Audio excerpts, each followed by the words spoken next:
Your notes aren't gonna do anything, ma'am. My neighborhood technically has an HOA. The problem for our newest Karen neighbor is that our HOA only has power over common areas and the green belt bordering the road outside. If I want to paint my house like a giant pride flag and grow wildflowers as a front yard, there's nothing anyone can say or do about it. In our neighborhood, for example, there is a house that is John Deere green and yellow or another that decided to have 12 feet fencing right up to the sidewalk. The best one I've seen is a dedicated Denver Broncos fan that painted their house orange with blue awnings. The way she introduced herself was by walking around the neighborhood with a clipboard to take notes for the next HOA meeting on the day she was moving in. Literally, the moving company was still taking her stuff into her house when she decided to do this. That day I was elbows deep in ripping a car engine apart when she stopped in front of my house. Instead of introducing herself, she just kept looking at my house and writing down her notes. So I smiled and walked my greasy, oily, fat, bald butt over there to welcome her to the neighborhood. She clearly looked uncomfortable with how dirty I was. I nicely explained to her that this HOA had pretty non-HOA rules and that the board members and pretty much everyone in the neighborhood wanted to keep it that way. She didn't look amused.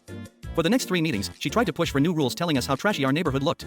She made zero headway on these and listed her house for sale pretty soon after.